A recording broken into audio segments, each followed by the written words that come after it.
Good morning, everybody. Good afternoon, depending on where you are. Good night, maybe. I don't know whether we have anybody from outside of North America, but I know that we often do get people from Europe and Asia and all sorts of places around the world. That's one of the great things about doing things online nowadays. But yes, so today we're going to be talking about spread the word. For those of you who don't know, we have our Bring Back the Pollinators campaign that's been running for about 15 years, and it's based on 4 principles. Can be adapted to any location. Planting the right kind of flowers to support our pollinators, making sure that they have nesting and egg laying sites, keeping those areas safe from pesticides, particularly insecticides, and then share the word as the 4th of those principles, and that's the one that we're going to be talking about today.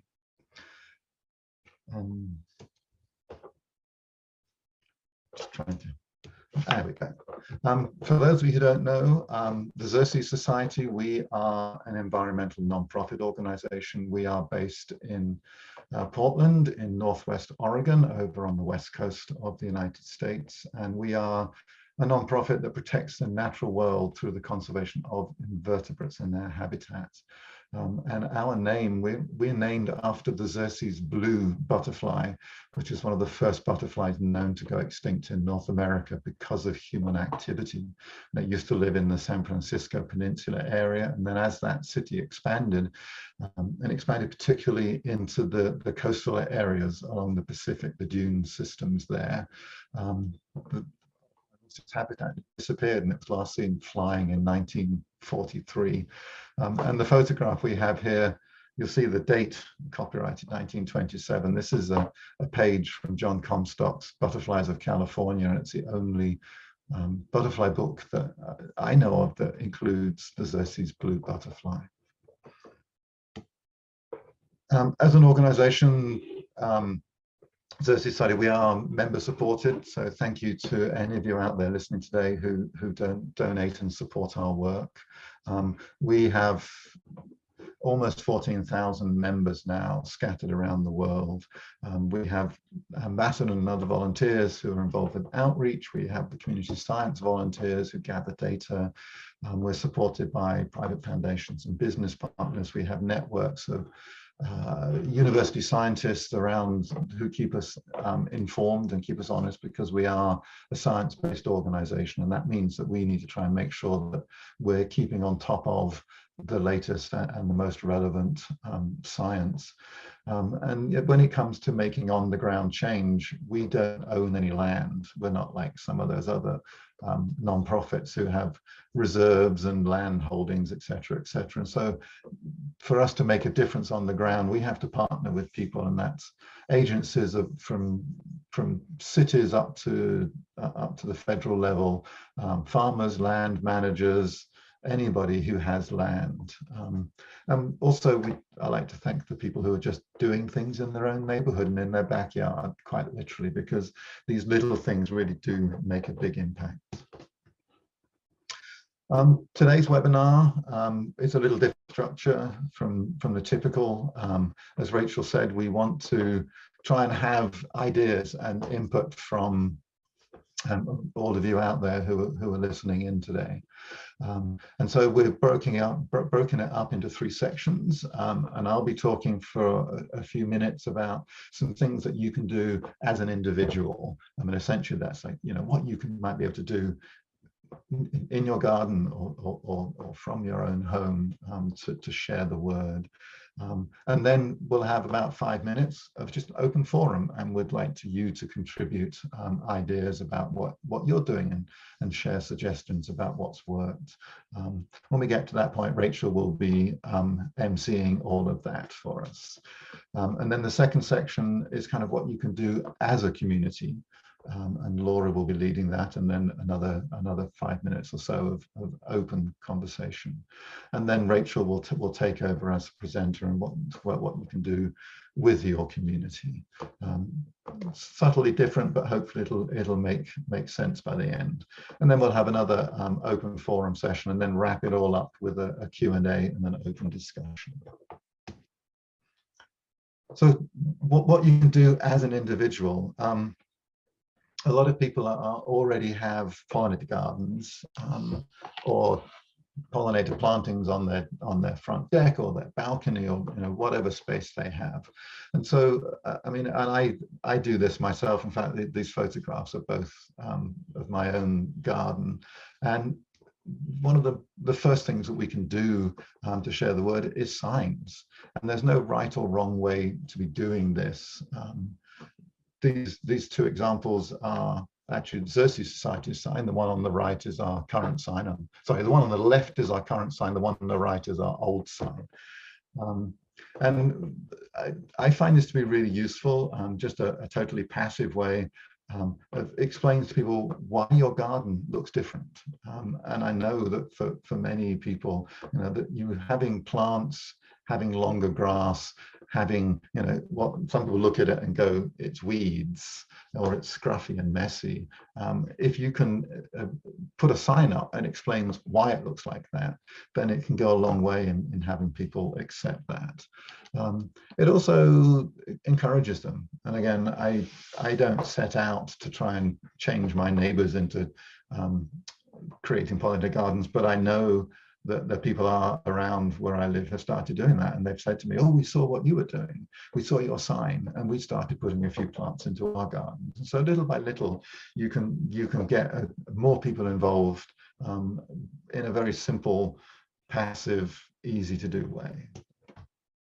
And this doesn't say there's no right or wrong way. Those last signs were professionally printed, but you can make your own sign, and it can be fancy and artistic, or it can just be a bit of cardboard and a Sharpie. It's whatever works for you. And again, signs can provide information so people know what they're seeing. And these, again, two low tech, easy to create examples, one of which says, this is a pond in the garden, an idea of what people can see and some of the flowers. And the other one, it looks like a kid created that one. Just a simple illustration which helps people know that, that tall blue plant, that's a lupin. And we can also be using signs to explain what you're not doing. And sometimes this can be a challenge, because sometimes you may not want, the example on the left there, they don't want any herbicide spraying on that one. And the one on the right explains in great detail why this garden looks a bit messier than some of the neighbors. And if you read all the way down, you'll discover that they've got mining bees nesting in their garden. And so they've decided to minimize the disturbance to those nesting sites. And as they say, it makes garden tricky, so we leave them. And your signs don't have to be a sign. I mean, here's examples of a more artistic approach, either, again, homemade, just a rock that's been painted up, or a fairly inexpensive garden ornament. All of that helps tell people that this is an area for bees, and there's a reason why you're managing it. These days, social media has become a pretty significant and part of most people's lives. And so there's some good things you can do with social media. And I know that there's some less nice things about social media, and we can all tell stories of trolls and arguments, etc., etc., etc. But hopefully pollinator gardening generally is a fairly happy thing. And so most people are fairly pleased to see photographs of your flowers or the butterflies or bees that you've been seeing in your yard. And so you can use your own personal social media in amongst your photos of your kids and pets and vacations, etc., etc. Why not include photographs of the flowers that are blooming in your yard? I also know people who have multiple social media accounts. You have your public one and your private one. You have, and then my kids have accounts so that it varies what they share on different accounts. And you could well have one just dedicated to pollinators or gardening, and that could be a very different character of posts from the ones that you put out, and you may well not want everybody to see the kids of the photos of your family, or that kind of personal information. And so you can have accounts with different privacy settings, and share different information. You can also set up and run an account for an organization, whether that's your neighborhood association, or a garden club, or an environmental group, or whatever. So there are lots of different ways in which, without going anywhere beyond the edge of the garden, you can be sharing the word. Letter writing is still an effective and powerful thing, and whether that's to politicians, asking them to change legislation or support legislation, or whatever it is, you can write to city agencies asking them to change policies on native plant use in public plantings, or pesticide use in public areas. You might find non-profits, all sorts of non-profits that you would want to encourage to change how they, maybe it's a gardening non-profit, or a housing non-profit that manages gardens, all sorts of different things. And then inevitably there's the homeowner associations as well. These are more significant in different regions and in different cities, and some of them are very open to pollinator gardening, and some of them have more restrictive guidance on gardening and landscaping. So that letter writing really is still a very powerful, very effective tool, even if everything seems to happen on social media now. Beyond letters, you can also get into writing for your local newspaper. You could, articles, columns, op-eds, letters to the editor, all of these can be effective ways of putting out your viewpoint, putting information out, and reaching a broader audience, and for sure reaching your local community. There are also opportunities for displays. Many libraries, community centres, even city halls have dedicated space for local community displays. And if you go and ask, you may be able to get access to one of these display areas for a week or a month, or however that organisation handles it. And again, displays don't have to be super slick, professionally designed, professionally made, just has to present the information in a way that people will stop and want to read. And then local government. Yes, you can write letters, yes, you can have displays in the city, but sometimes it's really helpful to get involved with local committees, either discovering that your park department may well have advisory groups, and you could go write a letter to them, go get 3 minutes on their agenda to talk to them about the importance of pollinators. You'll also find there's public consultations on park update projects, or road projects, or housing, or whatever, and that if you're watching those and aware of those, you can get a chance to share your opinions, and get your knowledge and information into the decision-making process. And then inevitably, council meetings, council policies, sometimes that might mean going to a meeting, but frequently that's just through the public consultation. So that's all I want to say specifically, just some ideas there, and I will hand things over to Rachel now. All right, so we would love to hear what you have done as an individual. So anything that Matthew talked about that sparked an idea for you, or something that you've done that you'd like to share, go ahead and use the chat. Feel free to put it in there. You can put your location if you'd like, but anything that you've done as an individual. So if you've put up a display somewhere, or made a sign, or if you've sent letters, what's come of that. We'll give a couple minutes here. We have a lot of folks on here from different areas. It's really exciting. I feel like we have literally covered the entire country. Everywhere from Pennsylvania to Montana. I'm in Montana right now. We have someone from Canada. This is great.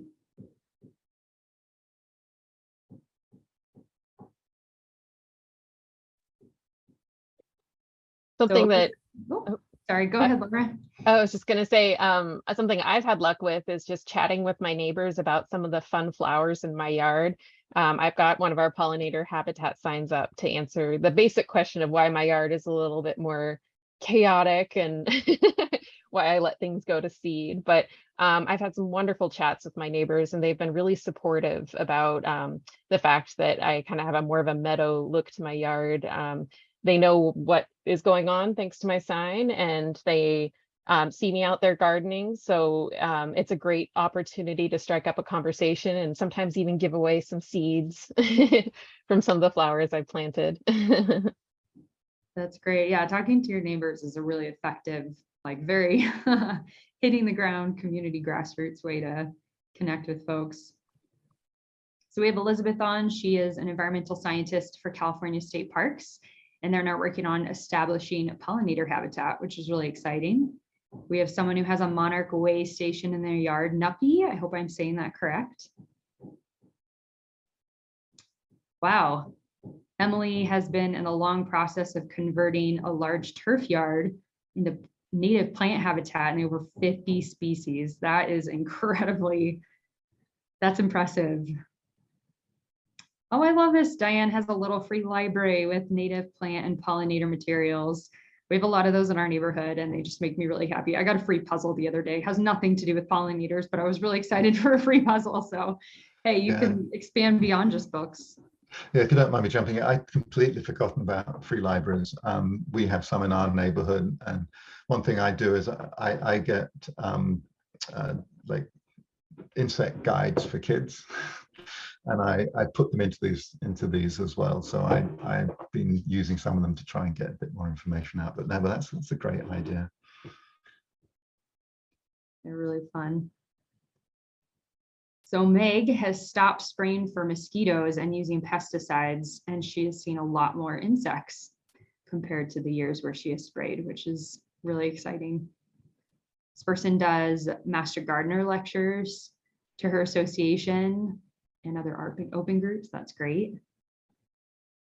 All right, so just there's so many ideas in here, so definitely keep reading through these, but we're gonna, for time's sake, move on to Laura. Thank you everyone for sharing your ideas. It's really overwhelming, but it's just really encouraging. It's great. Thank you. All right, well, hello everyone. My name is Laura Rost, and I'm the coordinator of our Bee City USA and Bee Campus USA programs. And I've been with Xerces for 8 years, most of that time spent with our membership department. So I just started coordinating Bee City and Bee Campus this last winter. So I'm excited to be in this program, and it's just been a delight to read about all of our affiliates and all their amazing projects throughout the country. Next slide. So much like Matthew talked about with our Bring Back the Pollinators initiative and pledge, the principles of Bee City and Bee Campus USA are the same.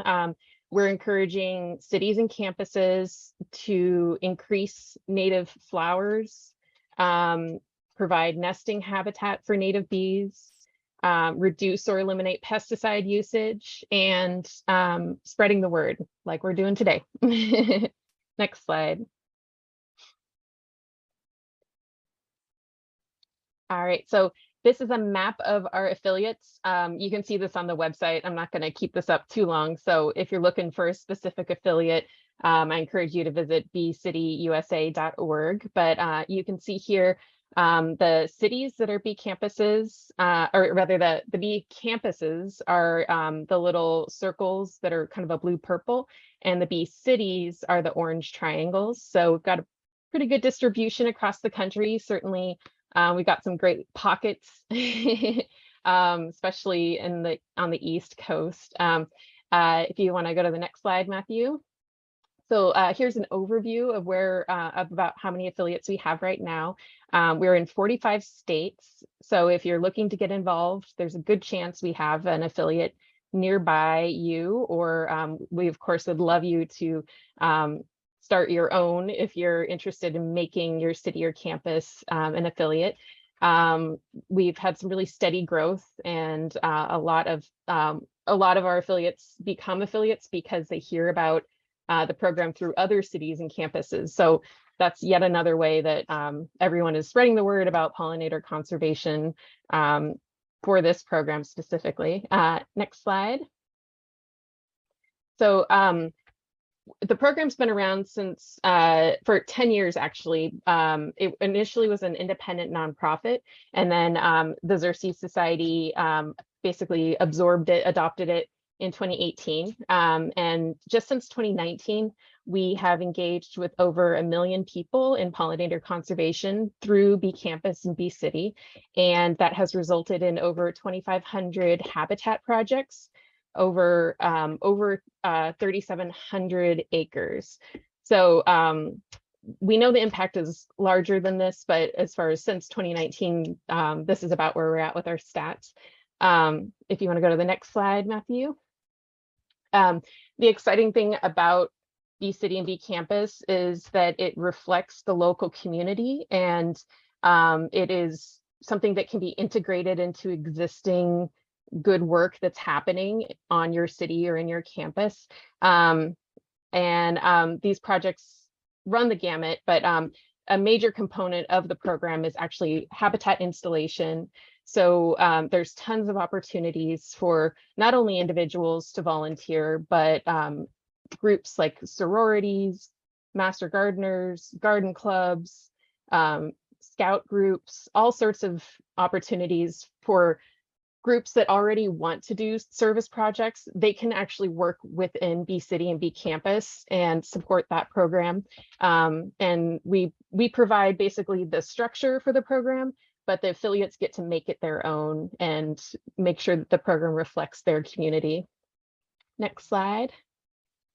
A major component is that is spreading the word through outreach and education.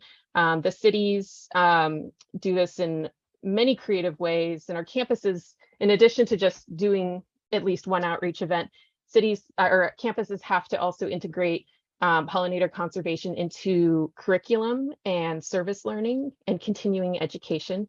So this is just a great way for people to utilize the interests and strengths of their volunteers. So the projects range as far as, you can table at a farmer's market. There's many garden tours, both at like botanical gardens or private gardens, people's wonderful yards, just inviting neighbors to take a look and see the great work that they've accomplished. We even have spelling bees, or it's literally a spelling bee, but pollinator themed. Trivia nights at bars, photography classes. And then here in these photos here, you can see the City of Talent has their own garden certification program. And so this is them certifying one of their newest gardens last year, I believe.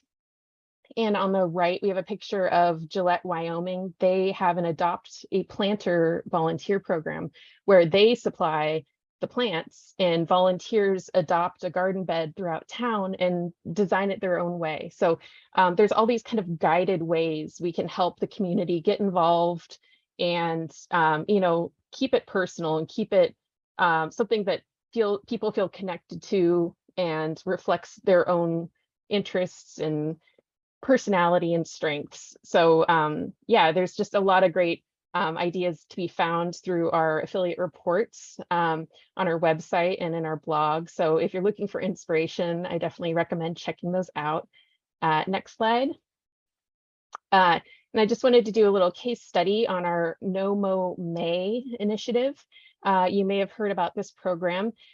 We did not start it, but we've helped popularize it in the US. This is one of our No Mow May yard signs. It's free on the website, both at xerces.org and bcityusa.org. This can be found on our No Mow May drop-down menu on the Bee City website. Next slide. So initially, No Mow May was started in the UK with an organization called Plant Life, but it was popularized in the US by Appleton, Wisconsin, and Lawrence University, also in Appleton. They're both Bee City and Bee Campus affiliates. They actually campaigned with their city to modify lawn ordinances to allow people to even participate in No Mow May. So, you know, it's a great example of just local people taking action as a group to really make a big change for their community. Over 400 homeowners have participated in 2020. I think I haven't seen their numbers for this year, but the program has really grown in Appleton. And if you go to the next slide, basically from that start, Appleton and Lawrence University ended up doing the study that discovered when they compared the lawns that were mowed with unmowed lawns in May, they discovered that there was 3 times more bee species on the unmowed lawns and 5 times higher bee abundance. So both more bees and more types of bees were found on unmowed lawns versus mowed lawns. So this is just a great example of how you can, you know, take that science and bring it to the public, change public policy, and involve the local community on an individual level. Next slide. So the exciting thing about this campaign is how viral it went. We don't think No Mow May is the end all of bee conservation. It's basically, it's like the first step. It's a way to start public engagement and let people think critically about what they can do as an individual to change their yard to support bees. So when we first started promoting No Mow May in 2020, we had about 200,000 media hits, so mentions of No Mow May in the media. And then this year we had over 3 billion media hits, which gets into the territory of just a number. It's pretty hard to conceive of just how many articles and mentions there were. But so this is a good example of how a small idea can really take off and affect so many more communities other than just your own. Next slide. So just to clarify, you know, No Mow May, we don't think it's the best thing you can do for bees, but if someone does have a lawn, if they grow it a little longer in the spring and they allow it to have something more than just grass, it's not just a monoculture, those little flowers like clovers and violets and whatnot can provide some good forage resources in the spring when there may be fewer flowers available, especially in an urban setting. So, you know, this isn't a one size fits all sort of campaign, but it's one step a neighborhood can take to reduce the, you know, stressors that bees may be experiencing in the spring. Next slide.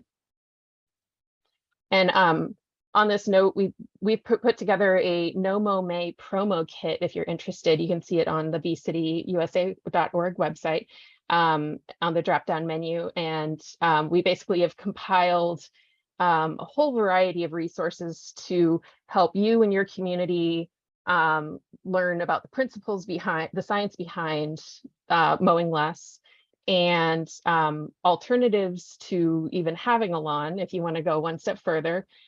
We have social media posts that can be used next year for if you want to spread the word in your neighborhood or just with your friends and family on social media.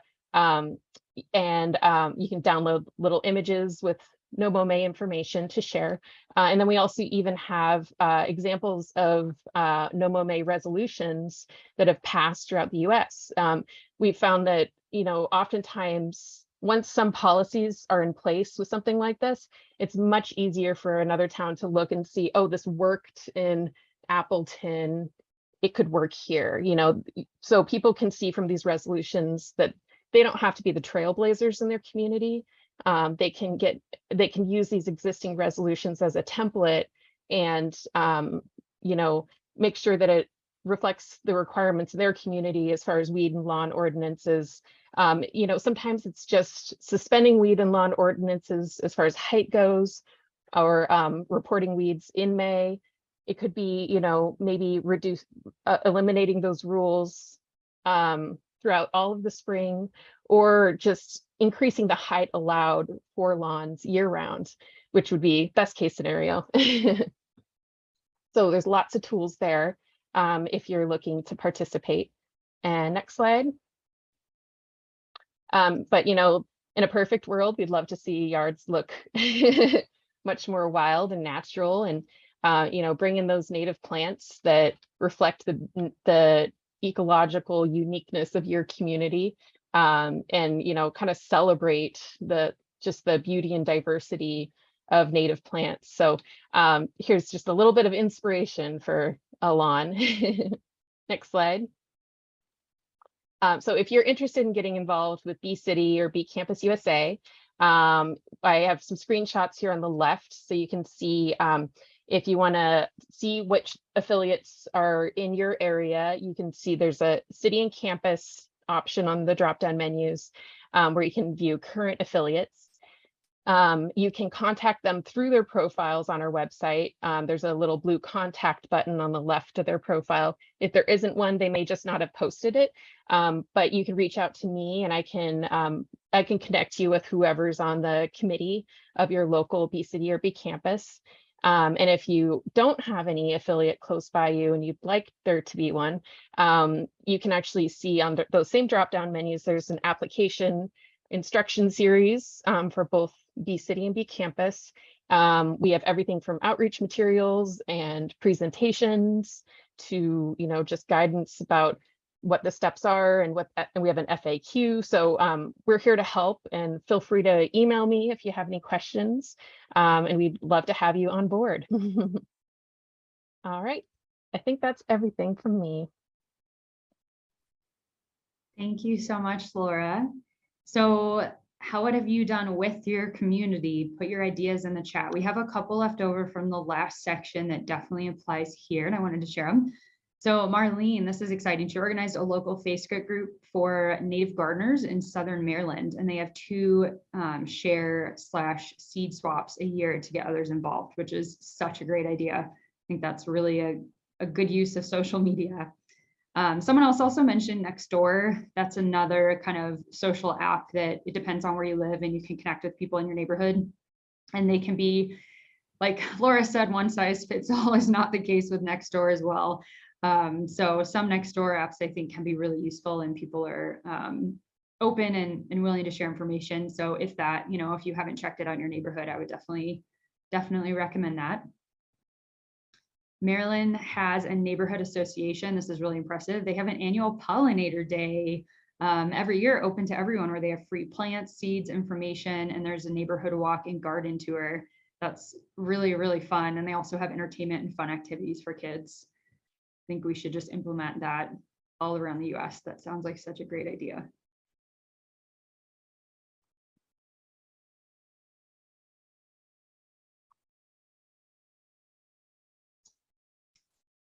All right, seeing lots of good ideas in here. Someone did mention if we're recording this, we are. It'll be on our YouTube channel, and you can certainly share it with whoever you would like. The more sharing, the better.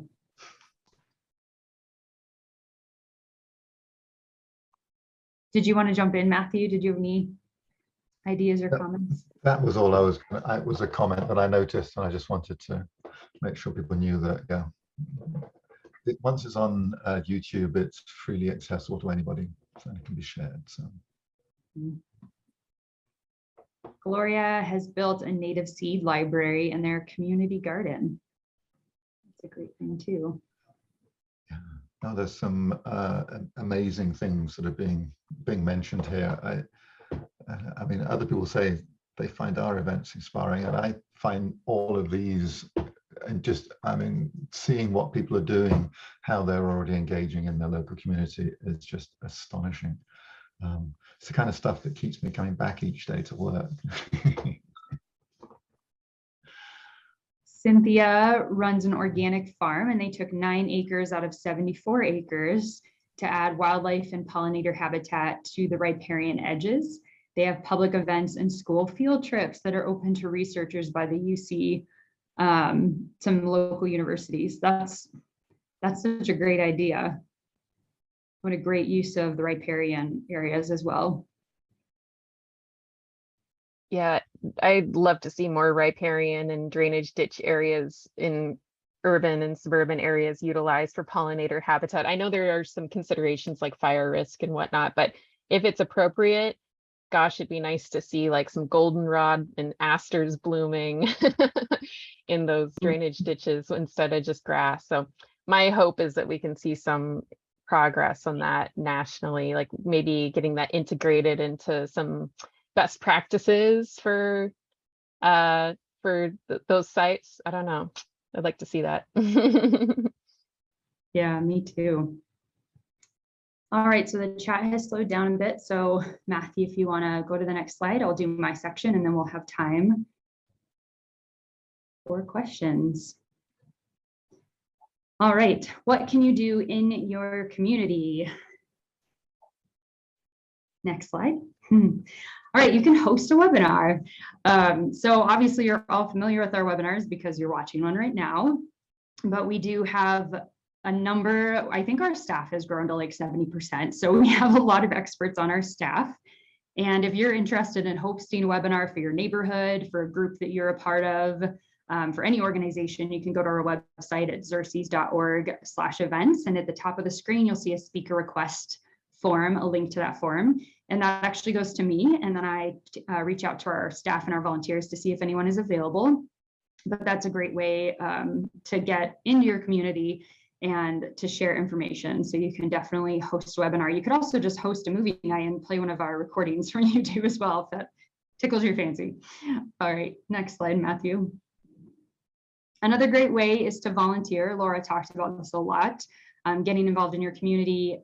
If you don't have a bee city or a bee campus nearby, you could always push for your city or campus to become a bee city, but you can also get involved. There's so many organizations that are looking for volunteers. If you have a local park, a local garden, a local wildlife refuge, and while you're in that volunteer position, you are welcome to use our materials, talk to people about pollinator conservation, get the word out. You don't have to volunteer for us to be able to do this. And I know there's so many great organizations out there doing the work that we're doing as well. We're all in this together as a community. So just getting out and volunteering. Next slide. And if you do want to volunteer with us, so the Xerces Ambassador Program started a couple of years ago. We launched it in Portland. It's been a little bit on a hiatus because of COVID. Of course, it kind of threw us all for a loop. But we have about 30 ambassadors across the United States that do outreach and education. So on the left-hand side is a picture of Sue, and I was actually at this event with her back when I lived in Washington State. Family Earth Day event, super fun. Everything that you see on that table is provided by us as well as training. So our ambassadors literally have a backpack that they go out and they table in events and talk to people about Xerces and represent us, but about, of course, pollinator conservation and the work that we're doing to inspire people. On the right-hand side is Dave. He's one of our ambassador gurus. He probably does 3 to 4 talks a month, and he lives in Southern Oregon, but he does a lot of virtual presentations, and he's done presentations all the way from Washington to California. And in fact, he's doing one in New York virtually next month. So there's a lot of different opportunity as an ambassador to get out there to do outreach and education and represent us as an organization. Next slide. And I'm very excited because I've been with Xerces for over 4 years now, and I've just been waiting for the ambassador program to grow and grow and grow. And we're finally accepting applications for more ambassadors. If you want more information, go to xerces.org/volunteer. In addition, we also have an open house. The first time we're doing this, September 28th at 4 p.m. You can register for that in the same exact place that you registered for this webinar. You just go to our website, get involved webinars. And we'll actually have 5 different current ambassadors from across the country that you can ask questions to and get insight from them. I will also be there to answer your questions and take a deeper dive into what being an ambassador means. A couple things to note, we do require you to have experience with outreach and education. And the reason for this is because we only do virtual training, and you can't really replace that for in-person training. So we do really want people to come in with some experience doing any sort of public outreach or education. It also requires a lot of, drive and being a self-starter. We found that the ambassadors that really get out there are the ones that find events in their own community. We have an ambassador, Chris, in Arizona, and she just moved there about 2 years ago, and she's really involved in a local garden. And she just said, hey, can I do a table for Xerces, at our next wildlife night? And she did, and it was a huge hit. And there's just a lot of different opportunities based on what your passions are. but definitely a self-starter and driven to get involved in your community. In addition, I should note that you may be the only volunteer, the only ambassador in your city, and in fact, maybe the only ambassador in your state. We have a lot of volunteers that are the lone ambassadors in their state. But if you're comfortable volunteering independently, then this is really the opportunity for you. We do have a few areas where we do have more than one volunteer, like in Omaha. There's a few in Tennessee, in Nashville, and then a few in Portland. So we're hoping that over time we get more and more volunteers, but you really have to be comfortable volunteering independently. And we are not restricting location. We kind of changed the way we're doing the ambassador program. So it really doesn't matter where you live, you can do it as long as you're comfortable doing virtual trainings, and we connect you to the staff that are in your area or in neighboring states if we don't have any staff in your state, and we try to connect volunteers so we build that community online. If you have any additional questions, feel free to send me an email, rachel.dunham@xerces.org. If you want to go ahead and just apply, if this sounds like, wow, this is perfect for me, then just go to our website and you can fill out the application now. There is an interview process, and we do check references as well, so it's a little bit involved, but we really are looking for the right people for this, and it really is a fun and engaging program. So we hope to see you at the open house if you're interested. All right, next slide. All right, lastly, I just wanted to briefly talk about a new program we launched this last year that's near and dear to my heart. I actually worked with 5 different ambassadors over the entire year of 2020, and that was really my silver lining of that year, was to be able to create this. This is kind of a new realm for Xerces. We haven't really done any kids education before, but we recognize that the next generation, if they don't care about this stuff, it's not going to really matter what we do.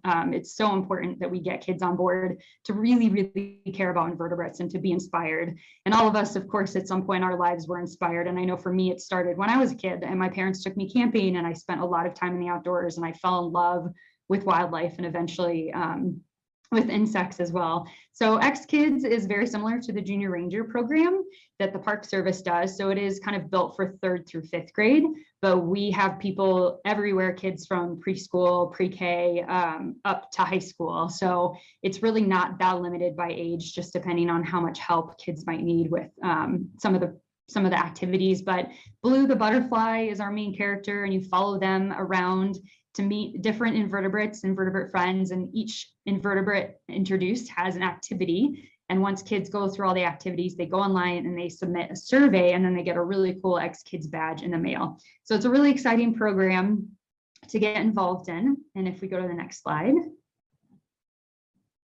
So if you have a kid in your life that you think, wow, this would be amazing, you can go to xerces.org/xkids. You can download the booklet online. We have it in color and in black and white. We also offer the entire program in Spanish, everywhere from the webpage to the booklet to the badge. So we wanted that to be accessible. It can be done on an individual level if you just have a grandchild or a kid that you want to do it with, but we've also had a lot of schools adapt it for their curriculum. We worked really hard to try to meet nationwide science standards, and we have a lot of both camps and schools adapting this into a week or even a few month-long programs. We even had a class, I think it was a high school class that was English as a second language, did this as well. So there's a lot of flexibility and adaptability to this, and it's just a really exciting program. So if you're interested, definitely go to the website. If you have any questions, feel free to email me. There's also an email link at the bottom of the webpage as well. All right, next slide. All right, so last chance to share, what have you done in your community? I'll look here in the chat and see what we have in here. I know they're kind of similar. I feel like people have thrown out so many good ideas already. Look here in a minute. We do not have any volunteers in Northern Indiana, someone was asking.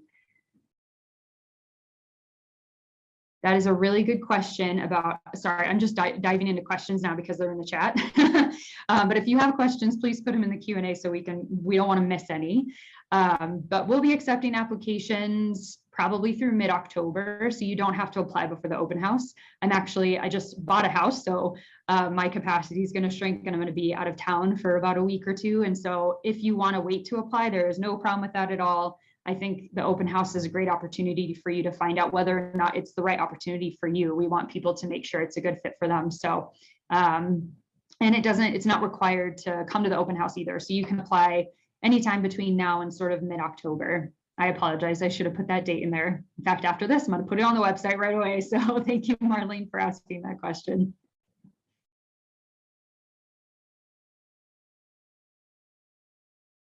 All right, someone in their summer camp, Sylvan installed a monarch way station, and the campers were very impressed in involved in the planting process. That's really exciting. Yeah, it's super great to get kids involved. Looks like a lot of people have utilized monarch way stations to get kids involved. No ambassadors in Maryland yet. Marlene, you could be the one. And yes, X-Kids can definitely be used in a community nature center for sure. We actually set it up a library program where we sent them booklets, or they printed them themselves and they hand them out at the library, and it's been working really well.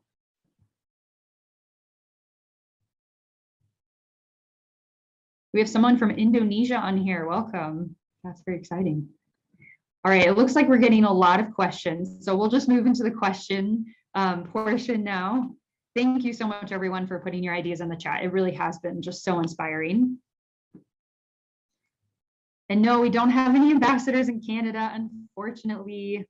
I'm not sure if we looked at getting some volunteers in Mexico, but I think the legalese of having volunteers is a little more difficult, but they do have a Bee City Canada, which actually, Laura, I'm going to kick off our questions to you, because we have some questions about Canada specifically, if there are, and Matthew, if you have anything to add as well. They're asking if there are any resources specifically for Canadians, and I know that Bee City Canada might be a good resource. So maybe Laura, I'll pass it off to you, and then Matthew, if you have anything to add. Yeah, so there is a Bee City Canada that is not affiliated with Bee City USA. The founder of Bee City USA did help Bee City Canada get up and running though. So some of the tenants are similar. So you could definitely reach out to them. But a lot of just our pollinator conservation materials for the upper Midwest, a lot of those often work for parts of Canada as well. In the Pacific Northwest materials we have in our Pollinator Conservation Resource Center. As far as volunteering, I would definitely, if you're looking to do that specifically, I would start with contacting Bee City Canada. Did you have anything to add about that, Matthew? We have people asking for like plant lists and different plant recommendations for Canada. Some of our plant lists that we have, like for the northern tier of the United States, those plant lists are still relevant into southern Canada for sure. But there also, you could try contacting Wildlife Preservation Canada. They're a good organization that does various pollinator programs, and they've been a really valuable partner for us with the Bumblebee Watch program, which is for community science for bumblebees. But because of that, they do have broader pollinator conservation programs. All right, Matthew, this next question is for you. Besides the Xerces 100 plants for bees and butterflies in your garden, which Nuppy read and implemented in their yard, they were hoping they could provide some other books to read and get informed on bees and butterflies. They're also intrigued as to how to ensure your garden, when you have planted native plants, that there are safe spaces for nesting sites, and what should they look out for?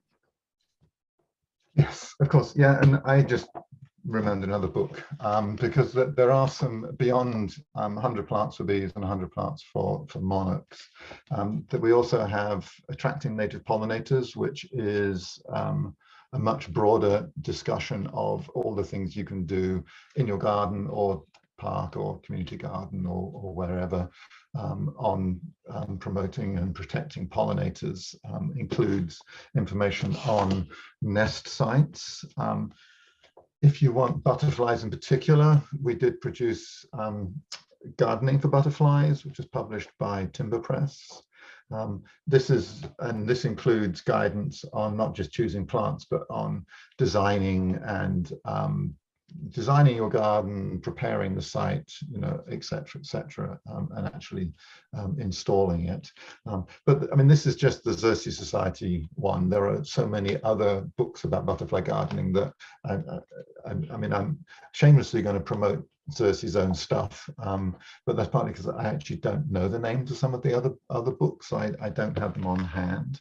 And if you want to learn about bees, rather than kind of conservation aspects, this is a fabulous book for understanding the bees in the United States and into Canada too, called The Bees in Your Backyard by Joe Wilson and Olivia Messenger-Carrill. And it will give you a really great introduction to all the thousands of bees that are out there, help you identify them, understand what their biology and habitat needs are. And then bumblebees are a much easier single group to understand. And so this is Bumblebees of North America. It's published by Princeton Press. In fact, this other one, The Bees in Your Backyard, is another one from Princeton Press.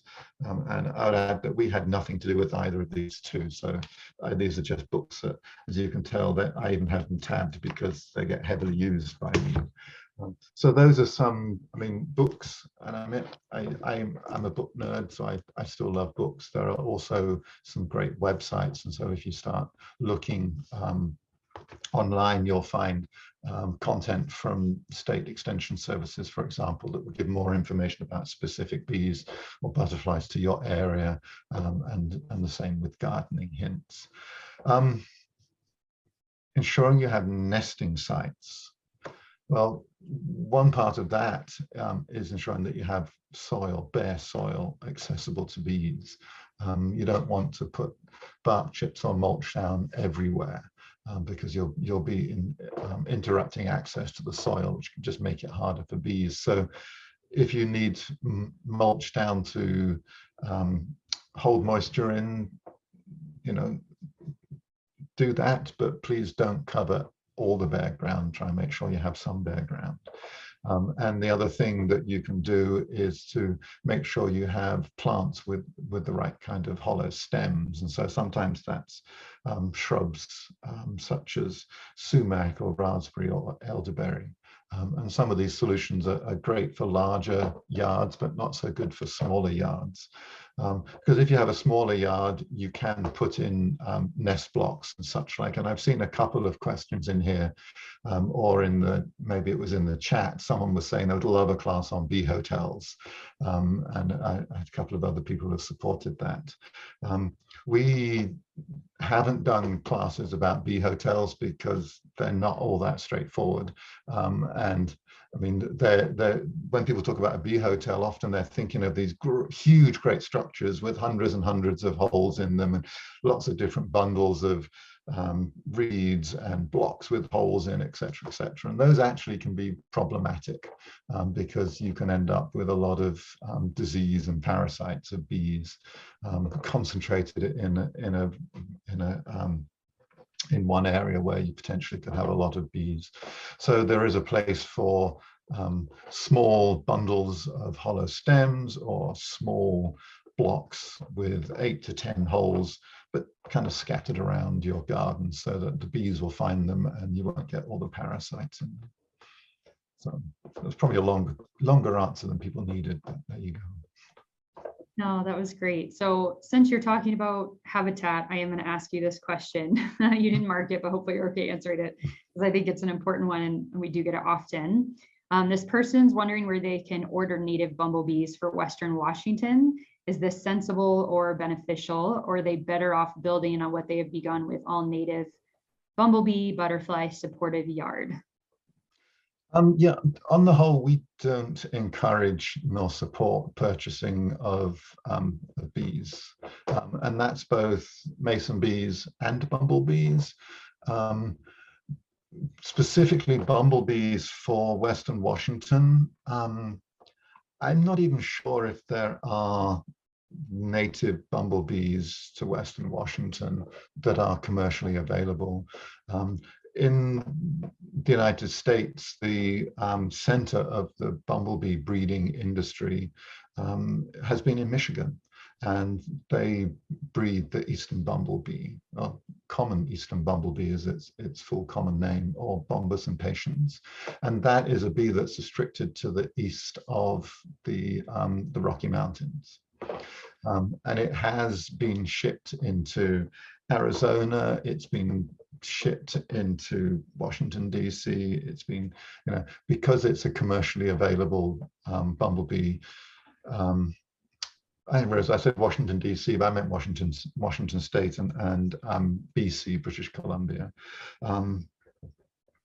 But because it's been available for commercial pollination of glasshouse crops, and also some states allow it to be brought in and used for pollinating open fields. But it's a bee that spreads disease, and it's probable that the decline that we've had in the western bumblebee, and possibly also the impending loss of Franklin's bumblebee, has been due to diseases and parasites that have come from commercially reared bumblebees. And so, there are similar problems with even mason bees being shipped around from one state to another. And with mason bees, there's also now the horn-faced bee, which is another mason bee, occupies the same sized nest blocks. There's an Asian species that was introduced to the eastern United States and now is found across the western states as well. And so that's a non-native bee that's moved around within the tubes that have been shipped with our native mason bees. So there are all sorts of problems with that. And so we encourage people to put the habitat in, to make sure that there are nesting sites available, and so that we have ways to support our locally occurring native populations rather than augmenting it with purchased bees. Yeah, and just on that note, like this is true not just of bees, but we also don't encourage purchasing like lady beetles, that sort of thing.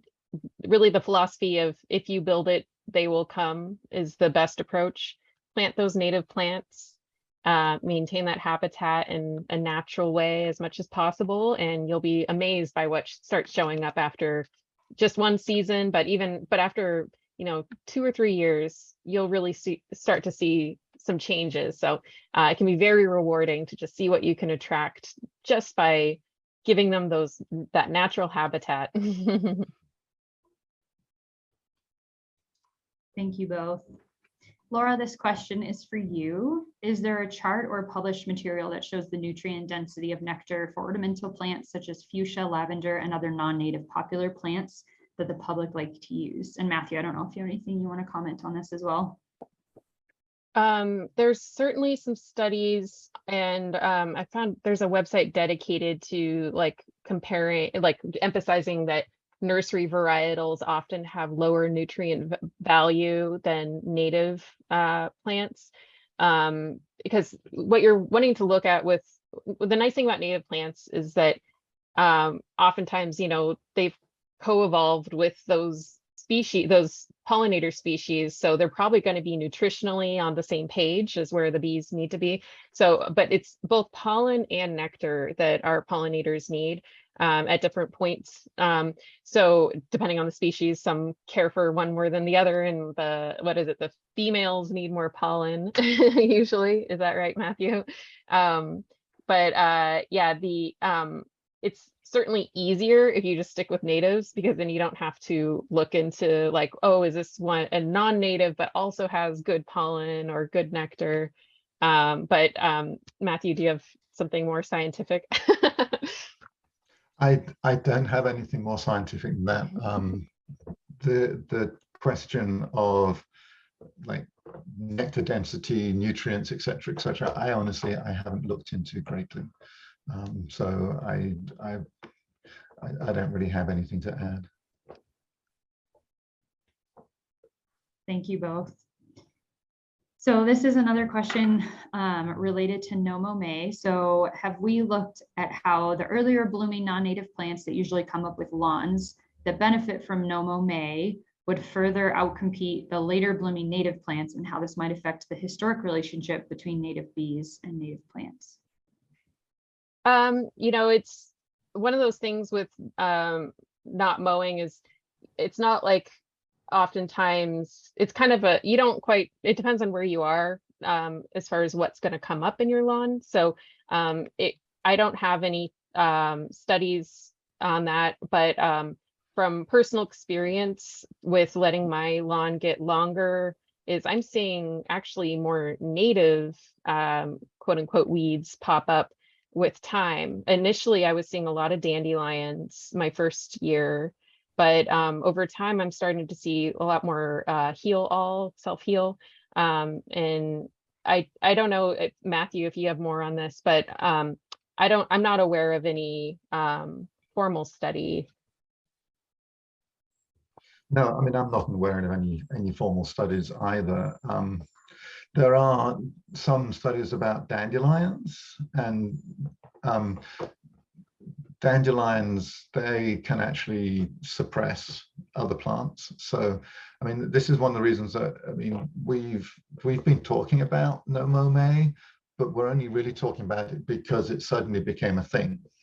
And, you know, you could see all the media people talking, I mean, the journalists and media articles talking about, wow, we're going to save the bees. All we need to do is let our dandelions grow, et cetera, et cetera. And it's like, no.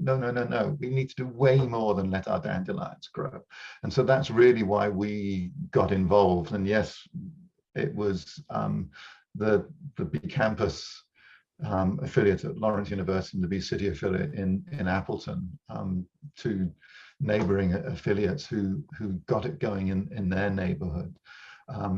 But we started getting involved and talking about it more because we think it's fabulous, because anything we can do to bring more diversity and, you know, less manicured area in our neighborhoods is going to help bees and all sorts of wildlife. But we need to do way more than just let our grass and our lawns grow if we really want to transform our landscapes. So No Mow May is a starting point. There are some plants that grow in lawns that truly are problematic weeds, and we're not saying that you should let those grow rampant. I mean, if you have a problem weed, control it. That's, you know, we have no gray area on that, and you can talk to people in different regions and you'll discover which are the potentially problematic species. And, you know, it's like with anything, it's incremental. We're making little changes, and we would love to see more native plants. You know, we would love to see more lawns converted to native meadows, for example, because if we want to support our native bees, we need to be bringing our native ecosystems, our native plants back into our landscapes. Yeah, and my hope is with No Mow May is, I mean, it's taken off so much, it's hard to control the messaging, but yeah. I'm hoping with time we'll be able to, you know, continue to try to get more focused with how we get it portrayed in the media, just to really emphasize the fact that we are not saying that this solves the problem for bees, but bees do need floral resources in the spring, and in urban areas, they tend to have fewer floral resources than they would in a native area, like in a wild area that's full of, you know, blooming willows in spring and crab apples. They may not have as many choices. So this is just a tool we can use to help them at a pretty critical time of the year. But I hope that with No Mow May, that this is kind of the way we kind of like sneak in the vegetables of lawn and weed ordinance reform nationally, where people get excited about this campaign, but it's an opportunity for us to look at what are our rules nationally, every city, about weeds and lawns, like that may be more restrictive than they need to be. You know, can we up the height? So it's an 8-inch limit for lawn height instead of 4 or something where we can be a little less restrictive to give people the option of planting those native meadows, or, you know, creating some language around exceptions of if there are flowers, it's okay for things to be a bit taller in a yard. So I encourage you to, you know, look at your local lawn and weed ordinance rules and see if it's time for those to just get a little bit of an update, because certainly, you know, I think a lot of these rules get written and sometimes they're not enforced, but many times they are. So it's an opportunity to kind of create some systemic change in your area by just kind of looking at what the policies are and how we can maybe adapt those policies to incorporate native plant life cycles and letting them get taller and actually go to seed and look a little wilder late summer. Thank you, Laura. Thank you, Matthew. So we just have a couple more questions here. I want to shoot this to Matthew. I really appreciate this question. This is from Ray, who is in California, and they're spending a lot of time studying climate systems and the potential of ecological breakdown. And they're new to Xerces, but it sounds like we are very much focusing on empowering local communities to assist with the restoration of habitat for bees. And that is true. With climate change considered, has this work become any more difficult? Example, plants that are suitable for attracting pollinators being more difficult to grow? Yeah, no, that's a really great question. And we're constantly wrestling with the implications of climate change in everything we do. We also recognize that habitat has a role to play in mitigating climate change through it's a broader concept of nature-based solutions to climate change. The idea being that if, we have the growing vegetation that's locking up carbon and all these other good benefits that come from it. But implementing specifics of one project, I mean, yeah, it has become more complicated. As Ray says, he's from California, and even if you're not from California, I'm sure you've been reading in the news about the drought that has been hitting California, long-term drought, flash floods at times. I mean, I know in the Southwest just recently, there's been flash floods. Gracious, they've been flash floods in London this year, which is ridiculous. But it is harder to find the plants that grow successfully. We're finding that the blooming season and the growing season is getting shorter. The blooms are, as temperatures warm up, sometimes the blooms, flat plants are blooming a little earlier, or they're blooming for a shorter period. And so that is beginning to impact and, breaking these connections between the emergence time of bees and the blooming time of flowers, because flowers are triggered by kind of temperature, day length, and bees very much by temperature, because when they're underground in their nest, they don't know what the days are. And so bees are emerging at different times from the flowers, which is problematic, and flowers are blooming at slightly different times. And we're also trying to deal with how can we get things to grow with minimum water. It's easy to say, oh, well, you plant it in the garden, you can water it, because you can't, because there's irrigation bans coming in now, as less and less water is available from drying up rivers and drying up reservoirs. So we are beginning to think about which plants will grow successfully, not just which plants can we establish. So we're beginning to look at planting times, because some of these things, like we used to be able to plant in the fall because the rains, and we would plant when it was wet and make use of the rain, but the rain's not coming. And so we're looking at developing ways to plant in drier conditions and to grow plants that will be able to survive in these drier, hotter conditions. Hopefully that answered the question a little bit there. Thank you, Matthew. I appreciate that. And we do have our next webinar series is starting in October, and our executive director, Scott Black, will actually be kicking that off with climate solutions. So that will be an entire webinar on kind of what we're focused on and what we're going to be doing. So I definitely recommend catching that. And then Laura, did you have something to add? Yeah, I was just going to say, I definitely, just anecdotally, in my area, I'm south of Portland, Oregon. I'm kind of looking a little south of what grows in Southern Oregon, and what's thriving through their hot summers, and considering if that's appropriate for my area. And, there's and just seeing what succeeds in my yard, what's blooming. So I want to have consistent blooms throughout the growing season, and I want to not have to water. So I'm looking at what plants are easy to propagate and that don't need water. And so I'm seeing that the ceanothus are doing well. You know, my asters are doing great. My goldenrod's great. My elderberries are doing great. You know, there's certain, like oak is a great plant for so many different species. I love my Oregon white oak. They've got a big old taproot compared to some other trees. So they're more drought tolerant. So just, you know, we have our pollinator plant lists for every region of the US that I encourage you to check out in our Pollinator Conservation Resource Center. You can click on the map.